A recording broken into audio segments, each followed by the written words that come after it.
Iran's defense minister has implied that a deal to buy the long-coveted Sukhoi Su-35 fighter jets from Russia has unexpectedly fallen through. When asked about the deal's status, which was ostensibly finished last year, Mohammad Reza Ashtiani proposed a change in approach. His answer suggested that Iran could produce these very effective fighters at home. Iranian officials have already confirmed numerous upcoming agreements with Russia for the purchase of Sukhoi Su-35 fighter jets. Notwithstanding these assertions, there have been no noticeable results.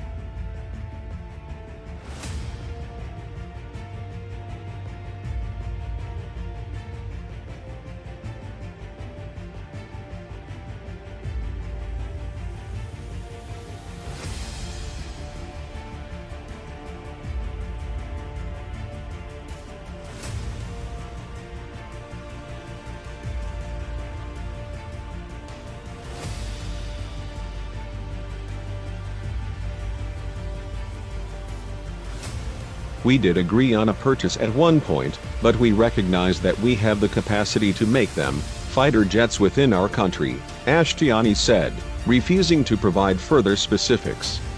He said that the authorities are considering the situation, and could reconsider the purchase if required, but he did not completely rule it out.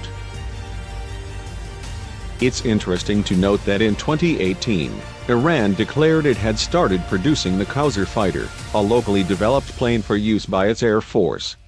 Several defense professionals believe that the F-5, a model that was initially created in the United States during the 1960s, is exactly what the Kauser jet is. There are several speculations floating around as to why the deal with Russia fell through. Some claim that Israel may have had an influence on Russia's decision to deny Iran the upgraded fighters. As a potential danger to regional stability, the U.S. government has also expressed concern over the strengthening of military ties between Russia and Iran.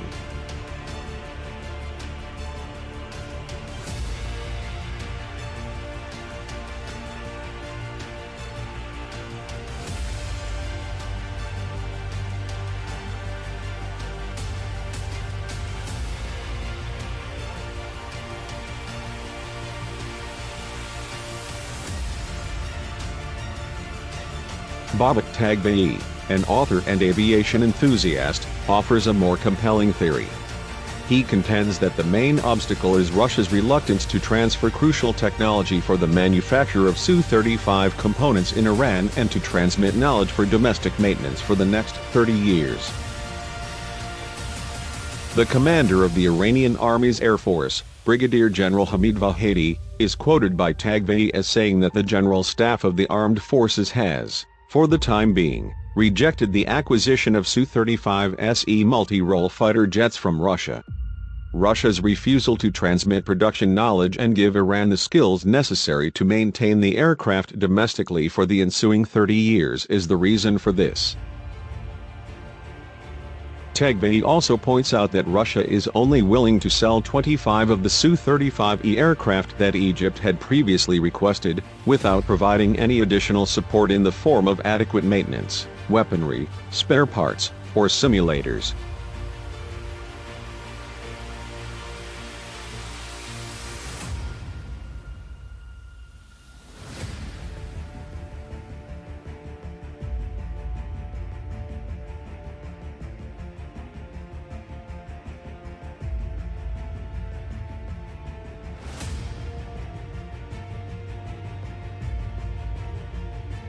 The author continues, based on the experience of selling and delivering Su-30SM fighter jets to Armenia, and the dishonest Russian government's decision to forbid Armenians from using them against Azerbaijan during the most recent Karabakh War, it's plausible that the unreliable Russians could repeat this action with the Iranian Air Force if they plan to use Su-35Ss in battle.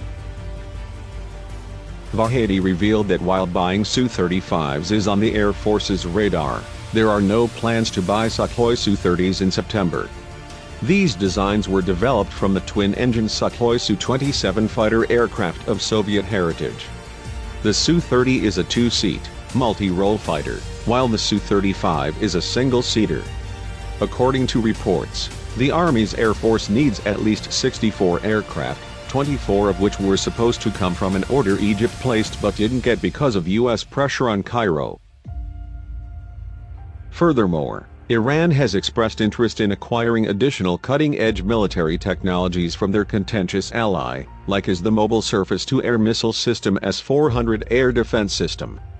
Moscow received hundreds of kamikaze drones from Iran, which it used to attack the military and civilian infrastructure of Ukraine. Despite the fact that numerous Iranian-built drones have been downed and recovered in Ukraine, Moscow denies using them there.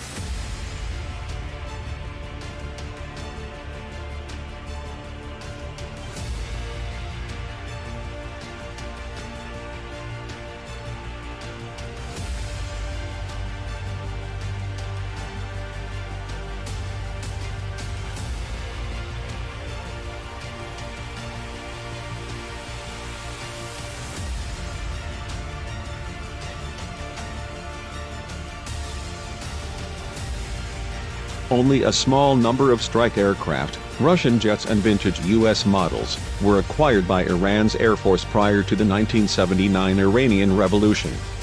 Instead, Iran has concentrated on creating a variety of drones and missiles, which are viewed as a danger by other nations in the region, especially Israel.